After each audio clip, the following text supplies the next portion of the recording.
बिस्मिल्लाहिर्रहमानिर्रहीम, अस्सलाम वालेकुम। आज के इस लेक्चर के अंदर हम देखने वाले हैं कि गूगल शीट्स कैसे काम करती हैं और गूगल शीट्स के अंदर जो बेसिक्स डेटा एनालिसिस के टास्क्स हैं, वो किस तरीके से परफॉर्म किए जाते हैं। स्क्रीन आपके सामने है, यहाँ पे आप देख सकते हैं आज का टास्क जो है हम परफॉर्म करने वाले हैं और आज के टास्क के अंदर जो चीज़ें इंपॉर्टेंट है वो मैंने आपको पहले बताई हैं कि गूगल शीट के बारे में हम समझेंगे। गूगल शीट होती क्या है इसके पहले भी हम देख चुके हैं और गूगल शीट जो है ये बेसिकली गूगल का एक सॉफ्टवेयर है जो माइक्रोसॉफ्ट एक्सेल की तरह काम करता है। अगर आप गूगल ऐप्स पे जाएँ और यहाँ पे शीट्स पे क्लिक करें तो इस तरीके से शीट्स आपकी ओपन हो जाती हैं, ठीक है? और आज का जो टास्क है वो थोड़ा-सा डिफरेंट होने वाला है, हम डिफरेंट चीज़ें देखने वाले हैं। सबसे पहले जो चीज़ हम देखेंगे वो है एक नई शीट बनाना। तो जैसे मैंने प्लस के बटन पे क्लिक किया, यहाँ से नई शीट बन गई। इसको मैं दोबारा से आपको दिखा देता हूँ, गूगल पे जाएँ, लॉगिन कर लें, लॉगिन करने के बाद शीट्स पे आएँ। शीट्स पे आने के बाद आप यहाँ पे देख सकते हैं कि आप प्लस के साइन पे क्लिक करेंगे तो आपकी एक नई शीट बन जाएगी। तो ये मैंने नई शीट जो है इसे बना लिया। इसके ऊपर बेसिक्स ऑफ गूगल शीट का मैं टाइटल देता हूँ, Google sheets for data analysis. ये हमारा आज का टाइटल होगा और इसके ऊपर हम काम करने वाले हैं। आपने अब चीज़ों को बड़ी गौर से देखना है। सबसे पहले तो मैं डेटा को इम्पोर्ट करता हूँ। तो मैंने यहाँ पे न्यू पे क्लिक करके इम्पोर्ट पे क्लिक किया और ये मेरे पास ऑलरेडी डेटा सेट्स मौजूद हैं। टिप्स का है, बाकी चीज़ों का डेटा सेट है। आप ये डेटा सेट्स जो हैं डाउनलोड कर सकते हैं। अगर आप यहाँ पे लिखें टिप्स डेटा सीएसवी फाइल, आपके सामने इस तरीके से कैगल या डिफरेंट अदर जगहों से डेटा आ जाएगा। जैसे ये मेरे पास टिप्स का डेटा आया, मैं यहाँ से इसको डाउनलोड कर सकता हूँ। उसके लिए ऑफ कोर्स कभी-कभार आपको जो है इस डेटा को आप एज़ इट इज़ डाउनलोड कर सकते हैं and sometimes you have to find या log in into Kaggle like this. तो आप ले कैगल के अंदर लॉग इन करने के बाद ये डेटा आपके पास आ जाएगा। डेटा आने के बाद यहाँ से आप अपलोड कर सकते हैं और अपलोड करने के बाद ये डेटा आपके सामने कुछ इस तरीके से आ जाएगा। तो मेरे पास ऑलरेडी डाउनलोड्स के अंदर कुछ डेटा सेट्स पड़े होंगे, जैसे से फॉर एग्ज़ाम्पल यहाँ पे नहीं है। डाउनलोड्स, मैं डॉक्यूमेंट्स में चला गया था। यहाँ पे मेरे पास फ्लाइट्स का डेटा है, एमपीजी का डेटा है एंड बाकी डेटा है। फॉर एग्ज़ाम्पल मैं एमपीजी का डेटा उठा के वहाँ पे पेस्ट करता हूँ। मैं यहाँ से इसको पकड़ता हूँ, ड्रैग कर देता हूँ यहाँ पे, तो ये एमपीजी का डेटा मेरे पास आ गया। यहाँ से मैं रिप्लेस करंट शीट करता हूँ और डेटा को इम्पोर्ट कर लेता हूँ। इस तरीके से ये मेरे पास डेटा आ गया। दिस इज़ अ डेटा जो मेरे पास एमपीजी यानी कि कार के cylinder, displacement, horse power, car का वेट कितना है, एक्सेलरेशन कितनी है, मॉडल का ईयर कौन-सा है, ओरिजिन यानी कि कहाँ से बनी है, नेम ऑफ दैट एमपीजी, और ये हमारे पास इस तरीके से डिफरेंट किस्म का जो है वो डेटा आ चुका है, ठीक है? एक ये तरीकाकार है डेटा को लाने का। दूसरा तरीकाकार ये है कि आप इम्पोर्ट पे क्लिक करें। क्लिक करने के बाद यहाँ से कोई डेटा सेलेक्ट कर लें, जैसे मैं टिप्स का डेटा सेलेक्ट करता हूँ, इंसर्ट करता हूँ और यहाँ से रिप्लेस करंट शीट, इसके ऊपर इसको मैं पेस्ट कर देता हूँ। तो अब जो मेरे पास डेटा आया है वो टिप्स का आ गया, ठीक है? अब सबसे पहली चीज़ जो डेटा को इंपोर्ट करने के बाद हमारे पास आती है वो होती है कि डेटा को किस तरीके से आप मैनेज कर सकते हैं। से फॉर एग्जांपल मैं हेडर्स को बोल्ड कर देता हूँ। ये होते हैं हेडर्स किसी भी एक डेटा के, ठीक है? इनको क्या बोला जाता है? हेडर्स बोला जाता है। हेडर्स क्या होते हैं? हेडर्स बेसिकली आपके डेटा के कॉलम्स को जो नाम दिए जाते हैं उनको हम हेडर्स बोलते हैं, राइट? हेडर्स हमारे पास आ गए। ये काम आपने पहले भी किया हुआ है। अब जब मैं इसको नीचे को मूव करता हूँ ना तो क्या हो रहा है? हेडर्स गुम हो रहे हैं। हेडर्स गुम हो रहे हैं। ऐसे ही होता है। तो जब बड़ा डेटा सेट आता है, हेडर्स गुम हो रहे हैं, हमें समझ नहीं आती क्या करना है। इसका एक तरीकाकार होता है। आप यहाँ पे क्लिक करें, व्यू पे आ जाएँ और यहाँ से फ्रीज़ पेन्स कर सकते हैं। पेन्स का मतलब होता है एक ये वाली पेन है, एक ये वाली पेन है। पेन PANE यानी कि एक पैनल का स्मॉल पार्ट।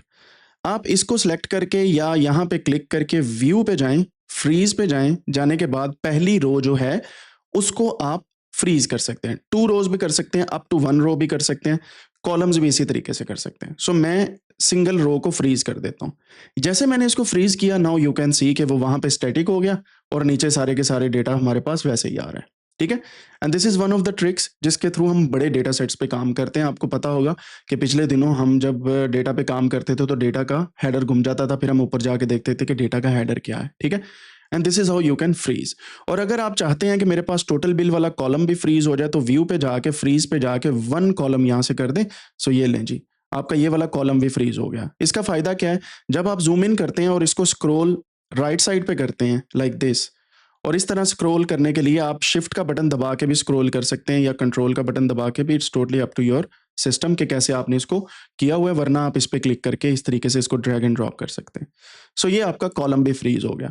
सो फ्रीजिंग अ पेन या फ्रीजिंग रोज़ एंड कॉलम्स आप यहाँ से व्यू पे जाके फ्रीज़ कर सकते हैं, और ये एक्सेल के अंदर भी इसी तरीके से। अगर आपने कॉलम को बंद करना है तो कॉलम की फ्रीजिंग बंद होगी, यहाँ से सिर्फ रोज़ की फ्रीज़ जो है यहाँ से चल रही है। ठीक है? पहला काम तो ये हो गया।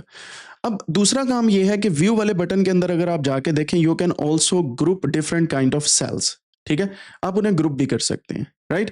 और आप कमेंट भी लिख सकते हैं, जो हमने पहले भी देखा था। आप ज़ूम इन भी कर सकते हैं, फुल स्क्रीन पे भी जा सकते हैं, and so on so fourth. मैं इसको फुल स्क्रीन पे करता हूँ, ये देखें ये मेरा डेटा फुल स्क्रीन पे आ गया। ठीक है? अब मेरे पास ऑप्शन कोई नहीं नज़र आ रही। अगर मैं एस्केप का बटन दबाऊँगा ना, जो कॉर्नर लेफ्ट कॉर्नर पे आपके होता है, तो ये यहाँ से एस्केप हो जाएगा सिंपली। सो अगर आपने फुल स्क्रीन पे व्यू करना है, so you can click here, और ये रही जी एस्केप का button. Go here, full screen, और इस पे क्लिक करके आप इस तरीके से जा सकते हैं और इसको डिसमिस कर सकते हैं। सो ये 2 बेसिक तरीके कार हैं, किस तरीके से आप अपने जो डेटा को है, वो अच्छे तरीके से देख सकते हैं, and how you can actually watch different kind of things using your data sets. यहाँ तक क्लियर होगी बात? अब अच्छा, व्यू का एक और फ़ायदा भी है। व्यू का फ़ायदा ये है कि आप शो एंड हाइड कर सकते हैं। जैसे फॉर एग्ज़ाम्पल मैं इसको फ़ॉर्मूला बार को हाइड करता हूँ, तो यहाँ पे जो हम फ़ॉर्मूला लिखते थे वो हाइड हो गया। ठीक है? जहाँ पे हम एफएक्स या फ़ॉर्मूला फ़ंक्शन आता था वो हाइड हो गया। मैं दोबारा से शो करवाता हूँ, दिस इज़ फ़ॉर्मूला बार। इसमें आपका ये सेल नंबर, नेम बॉक्स भी आ रहा है और फ़ॉर्मूला भी आ रहा है, इसको हमने हाइड कर दिया। यहाँ से अगर आप शो पे जाके दोबारा से ग्रिड लाइन को ऐसे करते हैं, तो यहाँ पे सेल्स की ग्रिड लाइन बंद हो गई है। सेल्स की ग्रिड लाइन्स बंद हो गई हैं। इसे आप ऑन कर सकते हैं like this, and you can also play with like formula. अगर आप यहाँ पे क्लिक करेंगे तो कोई भी आप फार्मूला लिखते हैं तो वो आपका व्यू होके आपके सामने आएगा, ना कि उसकी जो है डिफरेंट किस्म की रेंजेस आएंगी। फिर आप प्रोटेक्टेड रेंजेस, यानी कि प्रोटेक्टेड रेंजेस ऐसी रेंजेस होती हैं, फॉर एग्जांपल मैं इसे सिलेक्ट करता हूँ, सिलेक्ट करने के बाद मैं इसे प्रोटेक्ट कर लेता हूँ, तो मुझे ये वाली रेंज नजर आएगी कि इसमें कोई भी चीज़ चेंज नहीं हो सकती, लॉक्ड रेंजेस। ठीक है? सो इस तरीके से आप इनको यूज़ कर सकते हैं। तो ये व्यू का बटन जो है, ये हमारे लिए बहुत अहम होता है। अगर आप यहाँ पे देखें तो इसको सिर्फ़ और सिर्फ़ हमने क्या किया है, अपनी ज़ूम इन किया है स्क्रीन के जो सेल्स हैं उन्हें, ठीक है? अगर हम कंट्रोल दबा के स्क्रॉल अप करेंगे तो पूरी-पूरी गूगल शीट ज़ूम इन हो रही है यहाँ से। Control scroll up. ये एक अच्छा तरीका नहीं है, क्यों भला? उसकी रीज़न ये है कि ये सारे फ़ंक्शन आपके पास नहीं फिर नज़र आते। अब मैं व्यू पे जाके जब मैं ज़ूम इन करता हूँ, लेट्स सी क्या चेंजेज़ आती हैं, 200, और ये हमारे पास वैसे का वैसे ही है। ठीक है? सो ये एक थोड़ा-सा डिफ़रेंस है ज़ूम के अंदर, और ये आम तौर पे लोगों को नहीं पता होता, वो सिर्फ़ काम कर रहे होते हैं और गूगल की शीट को इसी तरीके से ज़ूम इन, ज़ूम आउट करते रहते हैं, and then it's fine for them.